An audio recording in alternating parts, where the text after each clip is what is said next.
Well,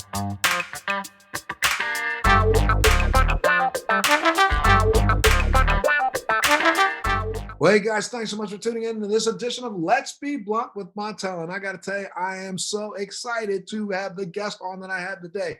My guest is a renowned producer, songwriter, musician. He has obtained global acclaim for founding multiple bands and heading multiple events around the world.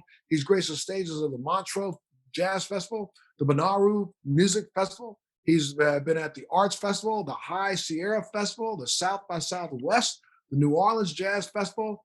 And I'm telling you, and he's now just started pursuing another passion, which is cannabis. Ladies and gentlemen, I am so pleased to have on our podcast, Let's Be Blunt with Montel, Mr. Salvador Santana. Thank you so much for being here with us today, sir. It's an honor. Thank you for having me.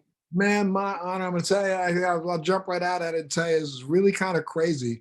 When I found out that you were willing to come on, first off, to talk about cannabis was something very near and dear to both of our hearts. I literally just flipped because I've never had an opportunity to even talk about this to a lot of people, but it was about 10 years ago. It may have been 11, but I think 10 years ago, I was at the Hard Rock Cafe or Hard Rock Casino and Resort in Las Vegas. And I was up in my room and then I had just come down and I was literally walking through the lobby. It was really kind of crazy. And all of a sudden the alarms go off. And I got like 5 security people come running and grab me. Montel, no, you guy, we can't get you. You got to go. You got to go here. And I said, there's a fire. And I was like, there's a fire? Are you kidding me? Is it a real fire? He said, well, we think somebody pulled an alarm, but let's go. So they come running me down this hallway. And I found out later that there was a real fire in one of the kitchens. But they run me down this long hallway, past the ballroom, past another ballroom, open up the door, push me in. So you can stay in here. So you can stay in the air conditioner. We're putting everybody else in the parking lot. And I turned around and sitting over at a table was your dad, Carlos. I was like, are you kidding me? I tell you, as crazy as it's going to sound, I felt lucky that I was in part of a fire because I was going to get a chance to chill out with your dad. And we ended up spending about 45 minutes to an hour just chilling and talking. He was performing that night at the brand new, when they had just redone their little stage area.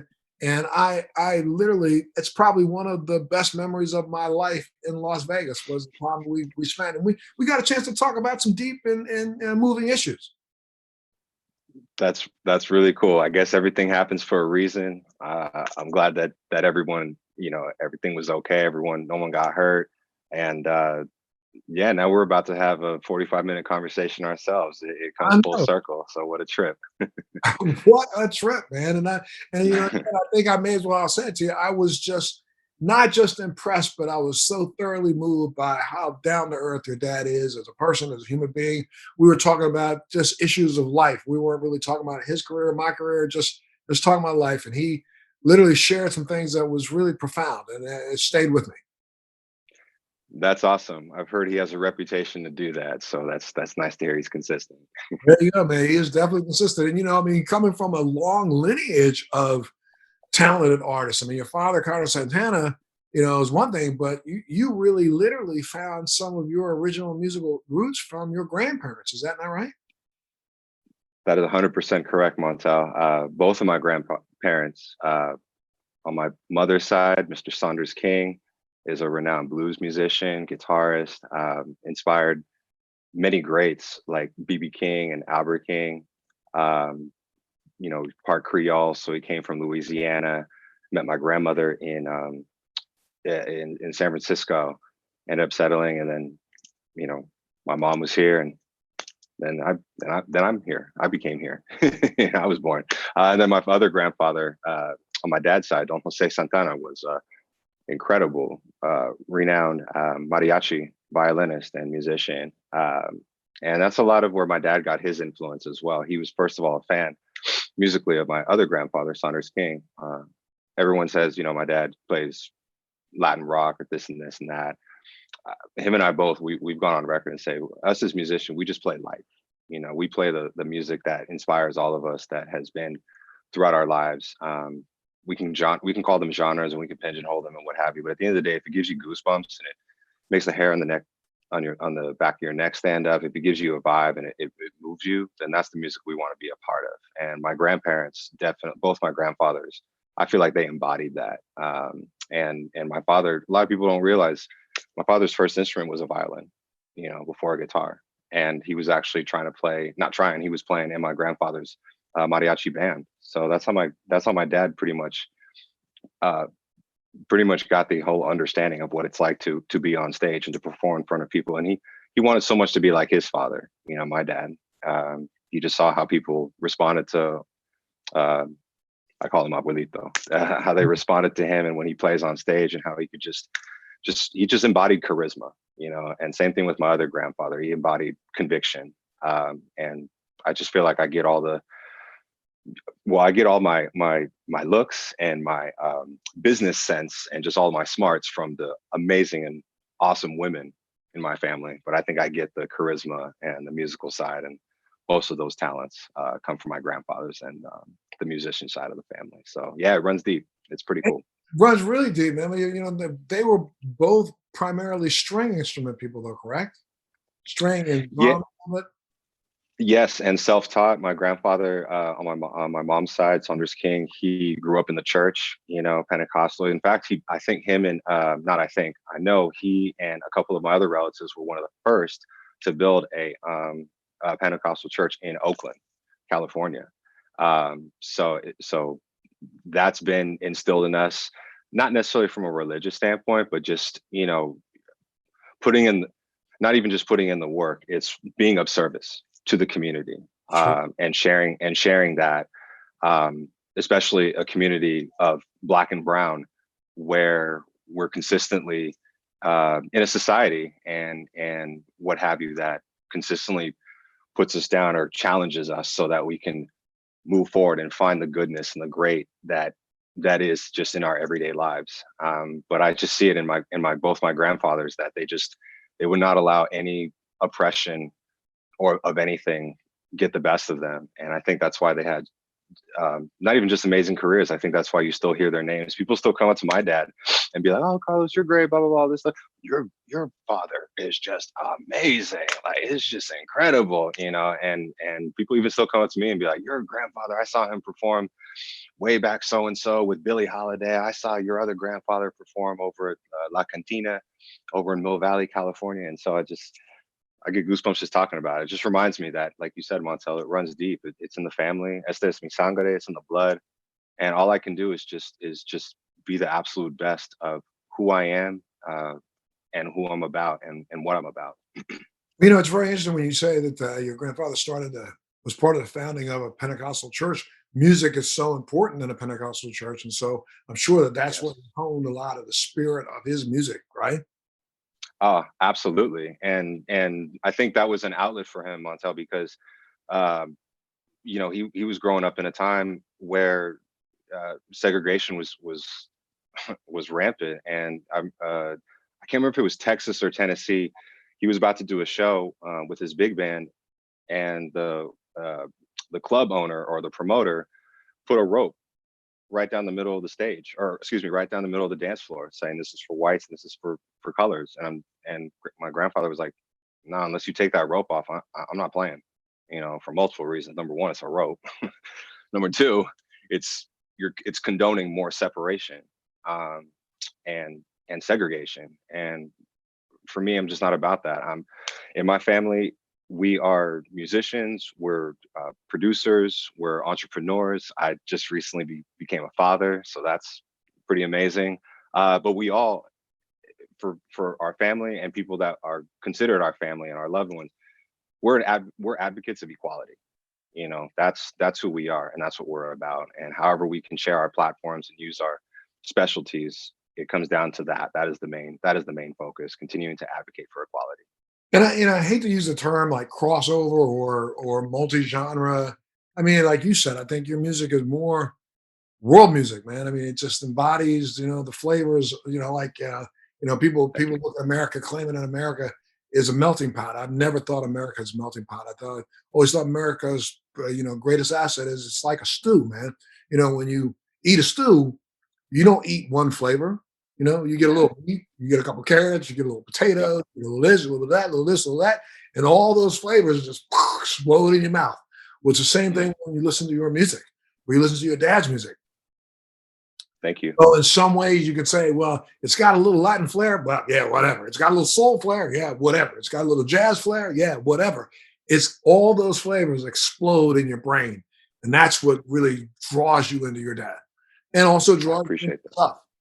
For sure. I appreciate that. Your musical career. Us go back to when did you get the vibe? I mean, music around you all the time. You had to be dancing when you were, under one, but when did you know that this is something I was going to do? I think it's just been instilled. It's just been instilled in me from since day one. Just like we were talking about a second ago, it's in my family. It's in the blood. It's in the bloodline. It's in the genealogy. I mean, my son now, he's about to be 2, and he's doing what I was doing when I was a kid. He's just tapping on things, and he taps on me, and he's a little drummer boy. Like, it's just, the rhythm is in us. I think John Lee Hooker said the rhythm is in you and it's got to come out. And that's who we are. We got to express it in some way, shape, or form. And for me, I can remember as early as my son's age now. When I was 2, my dad, he would put on for me on Beta, old school Betamax. He would put on Baba Olatunji and the Drums of Passion live at the Cow Palace, 1985 going into 1986. That was a Bill Graham production and show, and my pops had the tape of that, and so that was my babysitter. He just put that thing on for me. And everybody that's listening, and for yourself, Montel, go and check it out when you can. It still holds up. It's still, maybe not the graphics, but the music and the energy. It still holds up. And now I play it for my son, and he loves it. Like, he'll be, it's past his nap time or what have you. He's tripping out. I just put all the tunes on and I never put the screen time and stuff on for the kids. It's usually music. I read to him. I talk to them. I try to be more interactive and not just throw an iPad in front of them. But every once in a while, you got to every once in a while, you get punched in the mouth, like Tyson says, and the plan goes out the window. So I just throw on all the tunes, and he just locked, like dead locked, just watching it with the dancers, all the tunes banging on the drums, getting all the band members to come with him. And it's all about the celebration of life for him, the creator. Nothing religious, nothing culty, nothing like our belief system is better. It's not about condoning supremacy of any kind. It's about honoring. And that's why I want to make sure that I instill in my son, because that's what was instilled in me, musically and culturally, and just from a life standpoint. Now you got to perform, and play a little bit of music with your dad and goofing around. But when did it become the formal thing? Was out of high school? You grew up in the Bay Area, right? I did. Yes. Okay. All over the Bay Area. Yeah. And you went to college after you graduated from high school, you went to college for music? I did. I continued so I went to San Francisco School of the Arts, now called Ruth Asawa of the Arts, in San Francisco, California. And then eventually, once I graduated, I made my way down to Los Angeles and attended California Institute of the Arts, where I continued my studies for music. And both experiences were amazing. Growing up in the Bay Area, but specifically in Marin County, which is right above the Golden Gate Bridge, man, it is beautiful. It is a beautiful place to grow up. It's a beautiful place to just live. You can hang out with people in town and then literally walk down the street and go on a crazy hike, and then you're over the mountain, you're in the ocean, kind of thing. Yeah, it's incredible. But for me, I just got tired of the mentality and the lack of diversity up there. I just needed more flavor. And both sides of my families lived in San Francisco, still do live in San Francisco and in Oakland. Whenever I would go to the city or the town, my whole, like everything, it's just like you were just talking about, it's like I just ate a gumbo stew with just everything singing on the inside. It was all the flavor, it's just what I needed. And so I made a choice to not continue to go to school in Marin and get past all that and really focus in on arts and studying music for real. But like you said, even though it may have been that was more of a defining point, I still feel like for me, it was planned for me even before I was a thought. It was something that I was meant to do. I was meant to be here to I'm just an instrument of the creator's energy, and it's my job to take that energy with my instrument and with my capabilities, and to express that. Because at the end of the day, like Maya Angelou said, oh, sorry to interrupt you. Keep going. No. Like Maya Angelou said, people aren't going to remember you by what you said, and even by what you did. It's about how you make them feel. And I never lost sight of that. And I've always wanted to make sure that that was integrated in everything I do, say, because my job from as a musician too is to move somebody, touch somebody's heart, inspire them, just let them know that in some way, music, what better way to honor somebody than through art, and especially through music. Absolutely. Your primary instrument has been the keyboards, right? Man, you're like 10 for 10 so far. You getting all the things correct. You did your homework, man. Yeah, keyboards is my main gig, although drums was my first instrument because of Did you, Olatunji did and you ever, my did you ever want to try to play the guitar? I did, and I still noodle around on the guitar. Not electric so much, more acoustic. I love classical guitar. I love Spanish flamenco. I love that. I just something about it. It's just so beautiful. So I love that.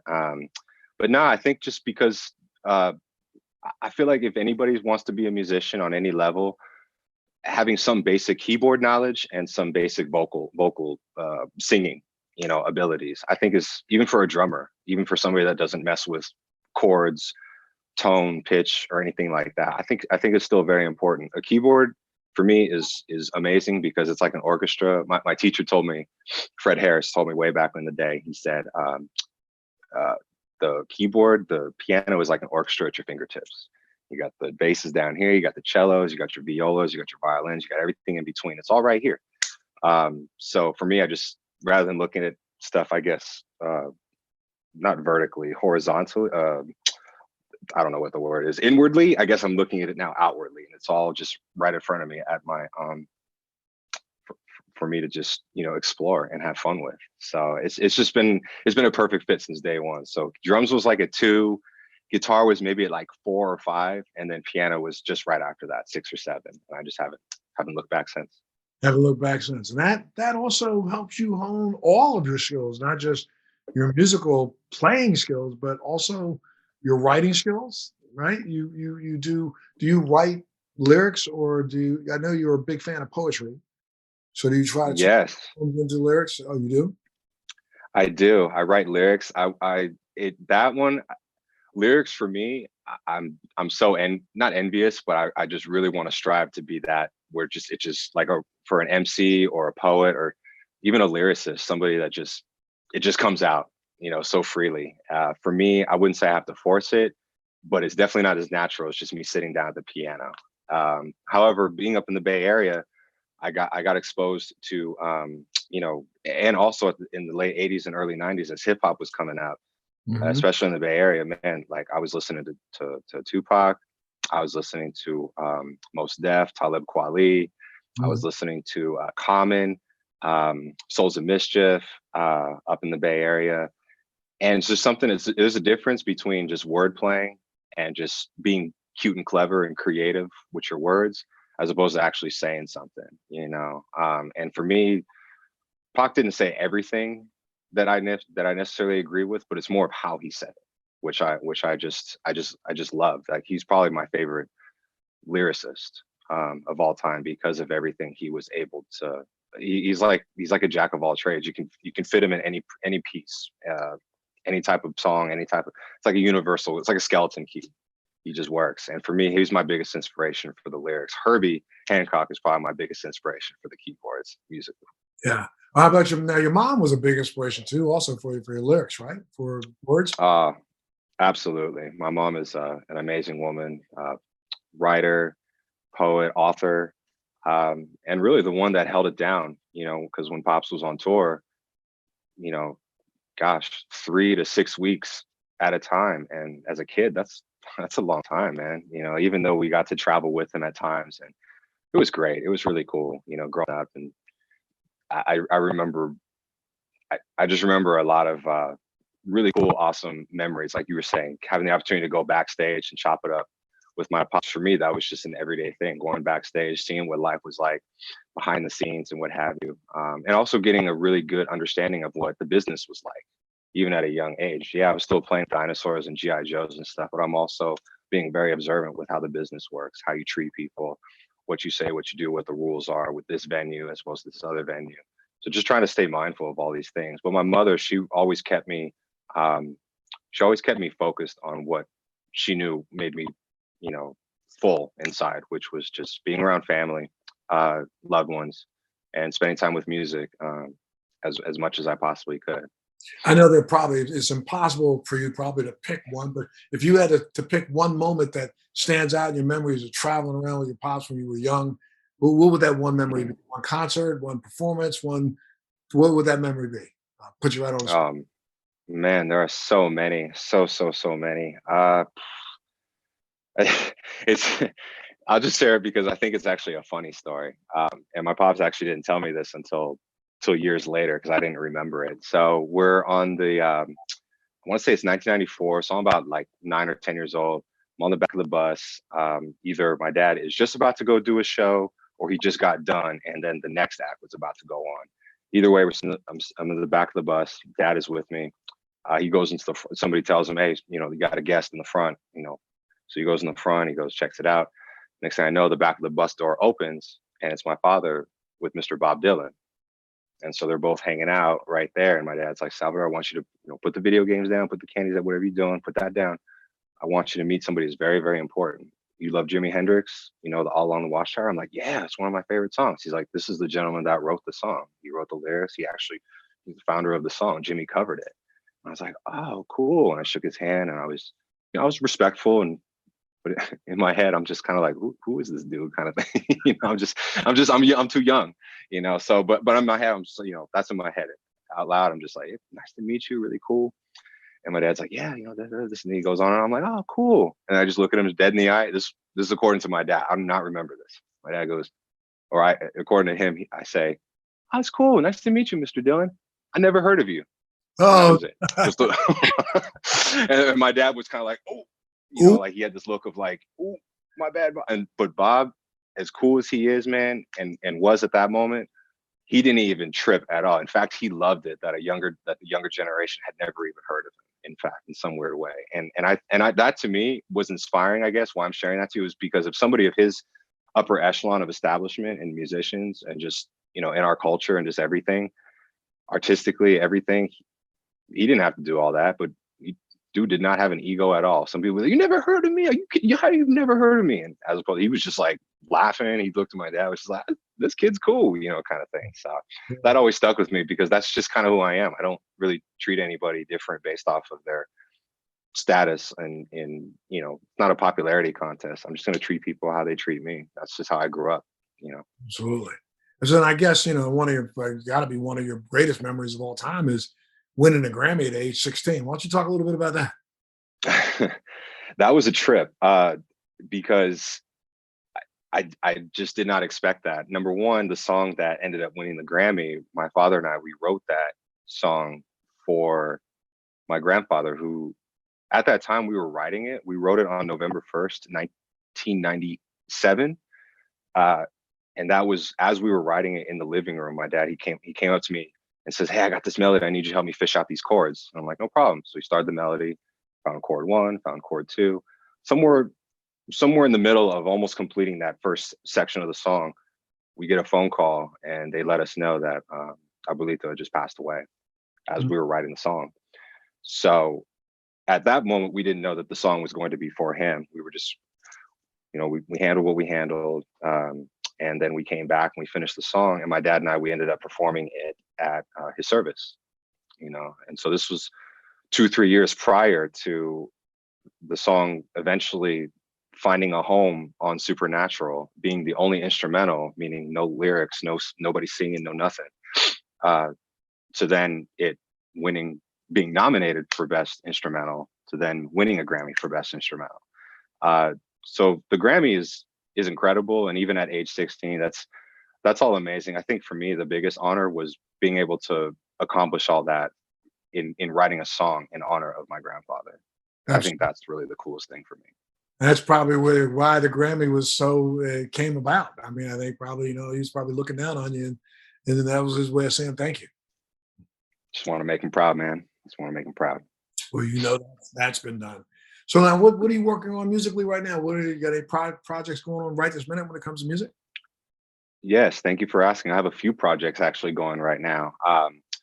Like I said, being a musician, a producer, entrepreneur, and now a father, it's I'm having a lot of fun, and it's challenging, but having a lot of fun juggling all these things at once. I actually have a project that came out, well, last year, I guess now, but to me, it's still recent because ever since the shutdown and everything, it's just been from December of 2019 to wherever we're going to be once all this is over, because eventually it will be over.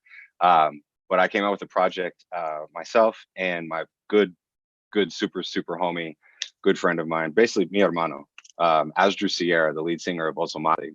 We've known each other for a long time, and we've been wanting to collaborate for quite some time. Finally, the stars aligned, the timing of it worked out, and we were able to get together, work on a collection of music, narrow it down to our favorites, and we came up with we came up with a band title called the Remixicans, because he's Chicano, I'm Chicano, we're both Mexicano, and we take the music again that inspires us, but we flip it so that it's current, and that it can sustain and find it and soar in today's world, in today's market.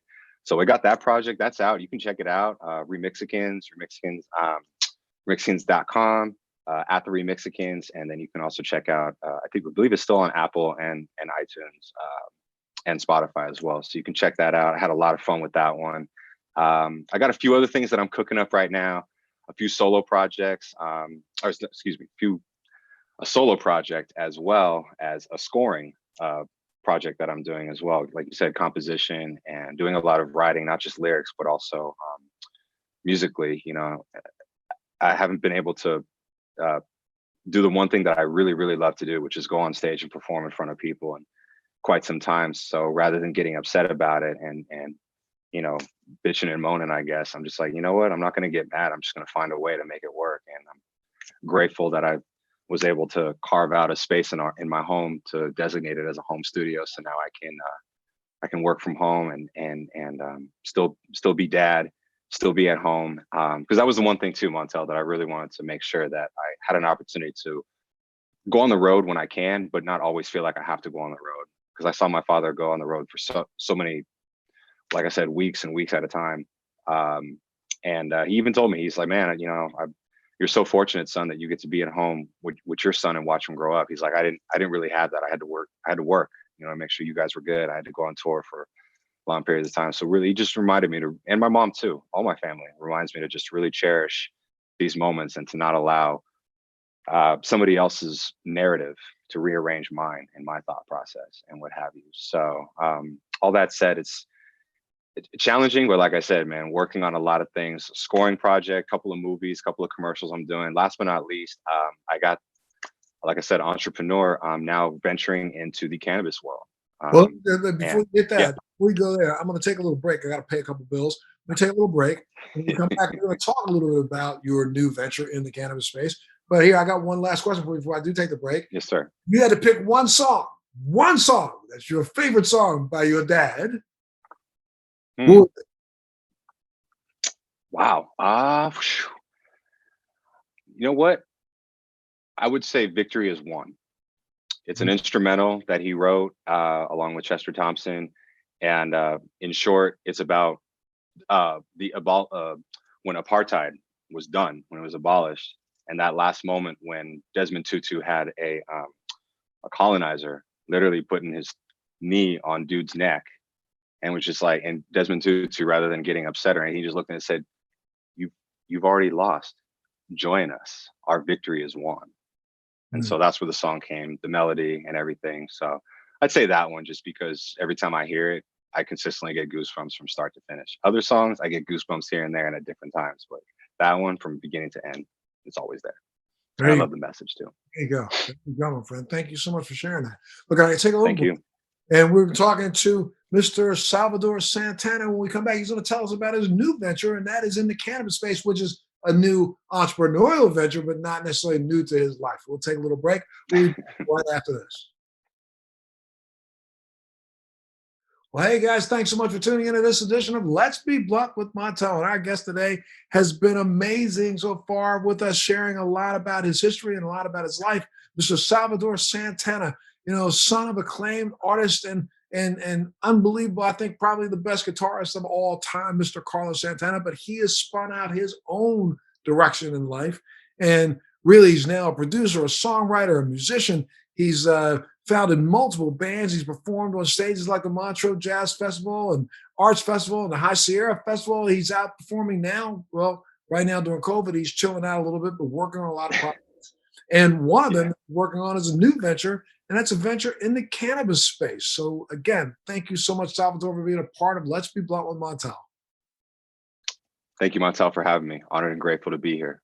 Absolutely. So why don't you tell us a little bit about this new venture? But wait, I want to hear about it, but now I got to back you up again and say, talk to me a little bit about your introduction to cannabis to begin with.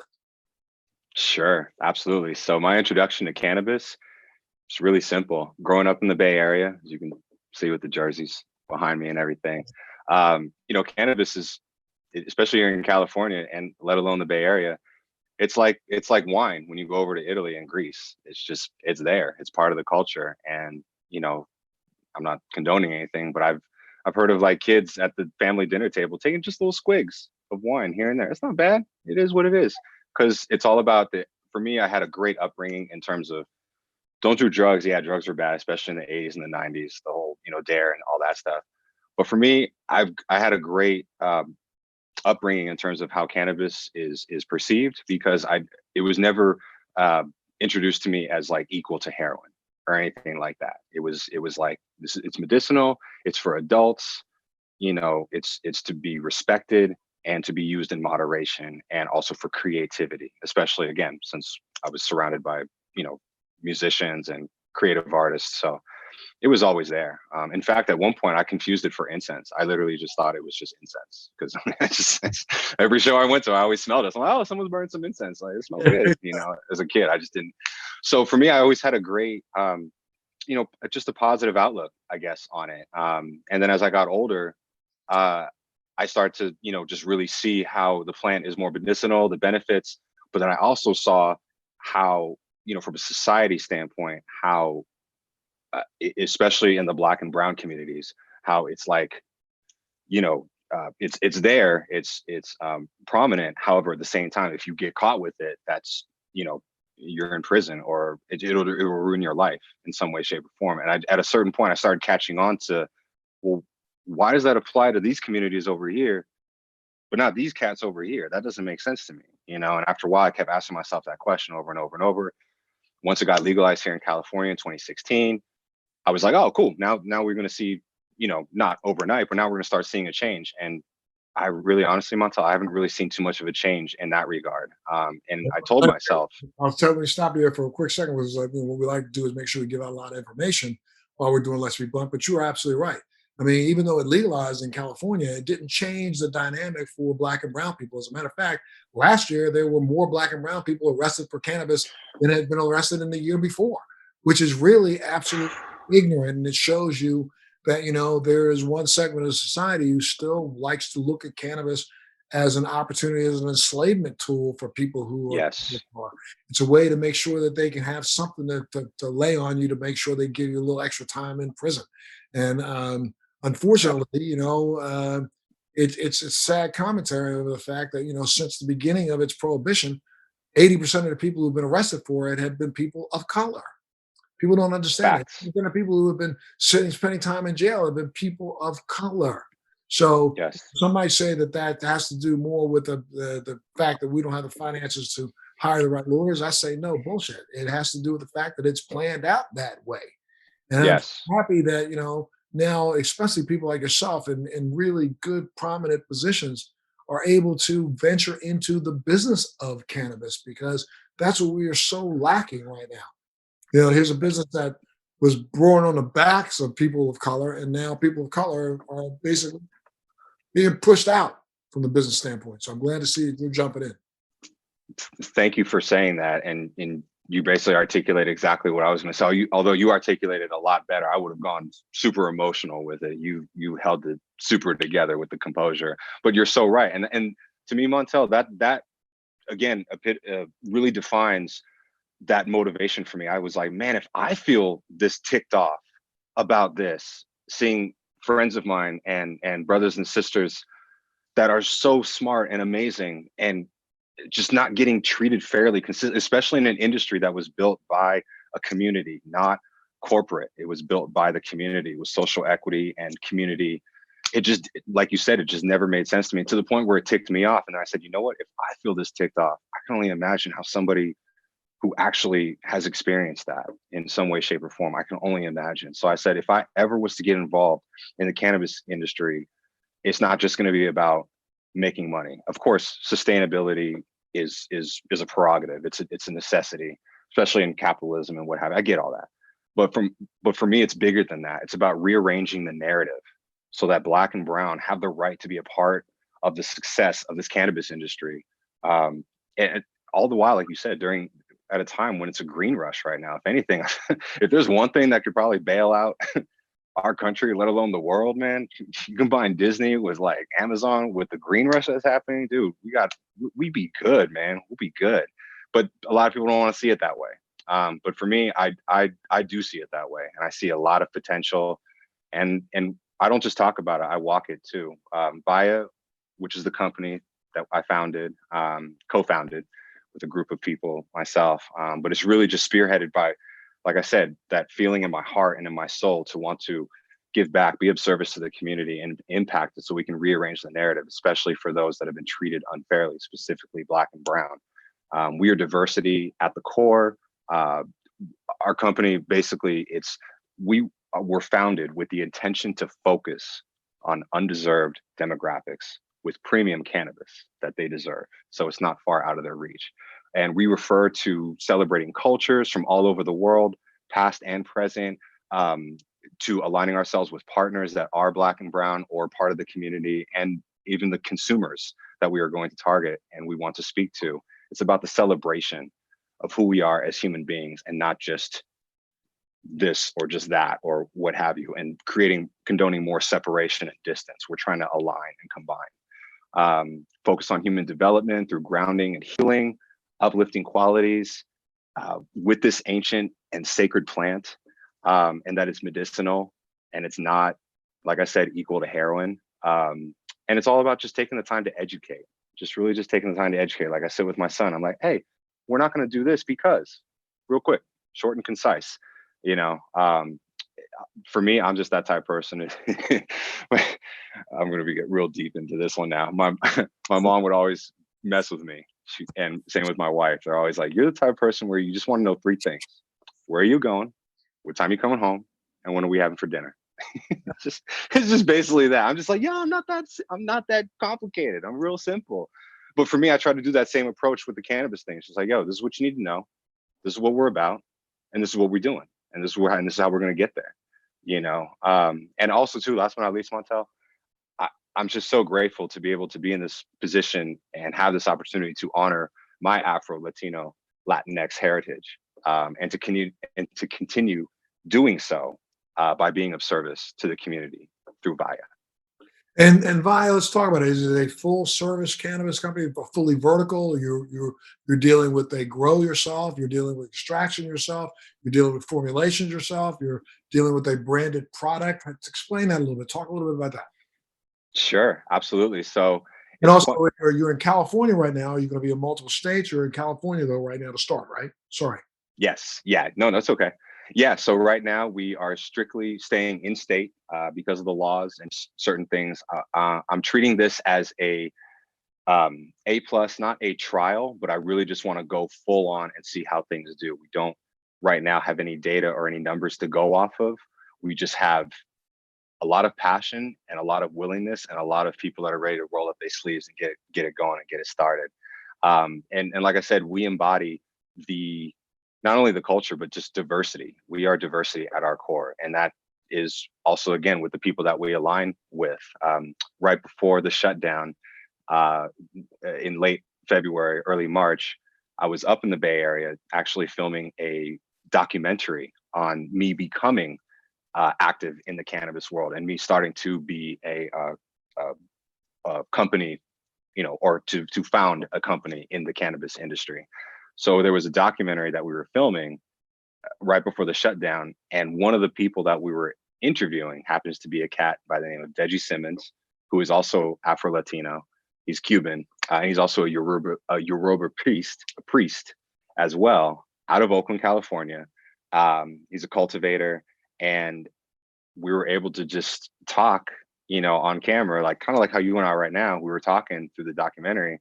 And then once the cameras went off, we went behind the scenes and we're talking. Next thing we know, we're talking about doing what's called a white label deal, where somebody's got product, and then I just come in, somebody else comes in with a brand, so somebody's got the ingredients for Coca-Cola, and then somebody else comes in with the label and with the bottle. And so that's where we come in. We come in with the brand, with Vaya. Deji has the product. But again, it just, everything that happened, Montel, it was all organic and natural, and nothing was forced. And I think that for me has been the telltale signs for me from a businessman. If it's like that, investigate or invest in it. At least it's worth it. If it's forced, or if it just doesn't feel right, it's not personal, man. But just, don't waste any time on it. We got a lot of other things that are happening that are way too exciting for us to focus on. That is not a guaranteed excitement, So we got the cultivator, we got Deji, and he's just incredible. He's awesome. Like I said, Afro Latino himself, and out of Oakland, California. I still have my Bay Area roots, but I'm down in Los Angeles. I've been down here for the last, almost 20 years now. I've been down here, but I'm still Bay Area. I'm still a Cali boy, forever. But yeah, so we're sticking here. We have 4 flavors that we're offering in eco-friendly packaging as well. Everything we do is with purpose, products with purpose, and again, celebrating ritualistic, not anything called culty or anything like that, but just ancient ritualistic practices, honoring whether it be the creator for life, whether it just be for this moment, whether it be you just want to sit down and just have a relax. Just some people like to make coffee in the morning. That's their ritual before the kids get up and what have you. We're all just about celebrating what is your ritual. And you do that through vaya. Vaya itself is a word that means in Spanish, like, wow, like, let's go, dale, like, but also in Sanskrit, it means strength, power, and my favorite word, energy, because that's what it all boils down to at the end of the day. If the energy feels right, I go for it, Montel. If it don't feel right, let's do this. So is Vaya a CBD line and a THC line, or a broad spectrum line, or a mix of all of that? It's a great question. I would love it to be that and all and more. Right now, we're starting off with 4 different flavors, a sativa hybrid, an indica hybrid, and an indica concentrate that is called, all the names are in Spanish. We're strictly keeping everything in Spanish because we want to, again, I just want to honor heritage and the roots and what have you. And like I said, I'm just not talking about it. I'm going to be about it as well in every, shape or fast. Any place I can be on any level, that's where I want to be consistent and authentic. So we got 4 flavors: sativa hybrid, indica concentrate. That one's called the Luna Roca, which translates to moon rocks. It's one of my favorites. I will say, if anybody is interested in the Luna Rocas, I'm all for it. Just make sure y'all don't have anything to do for the next 2, 3, maybe 4 hours, because it's one of those. It'll put Tommy Chong and Snoop on the ass. Is it a moon rock where you've got it, a little bit of leaf dipped in keef, dipped in oil, or is it just a flower?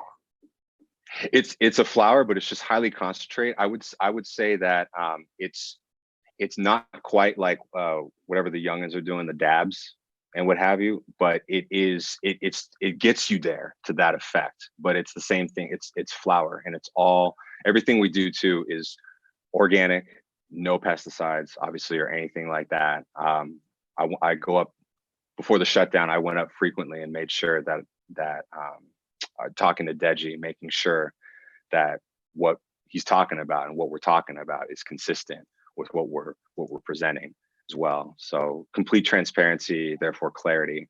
And it's been a joy. A lot of challenges, a lot of learning.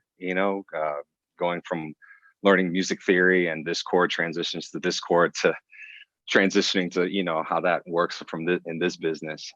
But for me, I feel like they're all challenges that are worth it. And at the end of the day, for me, it's about sustainability, so that we can really uplift and highlight a community that I feel like deserves to be a part of this green rush, and all of the successes that could come with this. And last but not least, I'm also doing it for my son.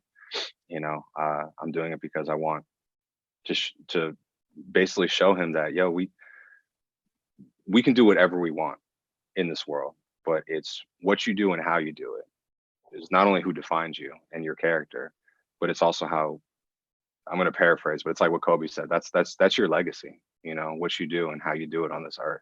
That's again, Maya Angelou. That's how people are going to remember you, by what not what you said or did, but how you made them feel. So for me, I just want to continue to honor that. It just boils down to family for me too. At the end of the day, family's real tight for me.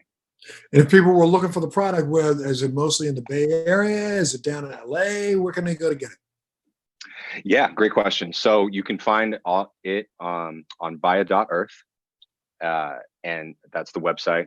And then you can also all the social media and everything like that, all the Twitter, Instagram, Facebook, everything. It's all up. It's all up on via.earth, and it will be available. We are aiming for December of this year, 2020. And yes, it will be mostly in California dispensaries. However, I feel reluctant to say this because it just happened, but but it's all good stuff. We have an opportunity to partner with Ease, which is the online. It's like the Amazon, of cannabis. You can go up on there and just shop online. They can deliver stuff to you. So we have an opportunity to be featured on that platform. So, but again, it's all California. It's all in state. We want to. The best example I can give you, Montel, is kind of like how I was starting off with my music career. We picked one venue, like a residency, like my dad did the Fillmore for many years. What did I pick? We did the Little Fox over in the South Bay. So we picked one spot. If you can consistently play that spot and then get more people and sell it out, then you take that to a bigger spot. Then you go to the Cow Palace, if that doesn't exist anymore. But you go to the Cow Palace, you take it to a bigger spot. Once you sell that out, you take it to the biggest spot, Levi Stadium or Candlestick, which was one of my favorite venues up in the Bay. Once you sell that out, you take that stuff on the road and you just expand. So for right now, I see where it can go, but I'm doing my absolute best, Montel, to focus and be present with where we are right now so we can get to where we're trying to get to. Sure. And I think that right now, because of the way the laws are in every different state, it is a kind of a daunting task to try to take a brand nationally, because you end up having to formulate and produce your brand. And in each individual state, you got to find yourself a partner in each state that has the same kind of belief that you do. And that can be tough to do. It's challenging, but you know what? At the end of the day, if I feel like it's a challenge that's worth it, I'm going to investigate. I'm going to invest in it, and I'm going to go for it. If it doesn't feel right, I just do my best to not take it personal and just move on. It's all business. So what's coming up next, sir? I mean, so keep me in the loop, and we're almost out of time. But if you wanted people Yes, to sir. know what's next in Salvador's world. Man, what's next for me is, like I said, to just continue this path of making an impact in the cannabis world, especially in the communities that are being affected by cannabis in terms of not getting their fair share and what have you. I want to be, I don't want to say I want to lead the charge, but I want to be another voice to help motivate and move this movement so that we continue to get to where we're trying to get to, which is fairness and equality. So I'm going to continue to do that. Like I said, got a solo project that I'm working on. Maybe even possibly a remix project of some music and an artist you guys may know and love and all that stuff. I'm also doing a few scoring projects. In fact, I got the opportunity to do a score for an awesome movie called Pink Opaque, starring Elijah Booth, who's I think in Legion. I got hooked up to that through my homie Daniel Chaffin, who played the antagonist in the movie and then got bumped up to associate producer. Him and we went to Cal Arts together. In fact, he was one of the first dudes that I met there when I didn't know anybody. And sweetest dude, like literally, there's people that say, "Oh, this guy's the sweetest." No.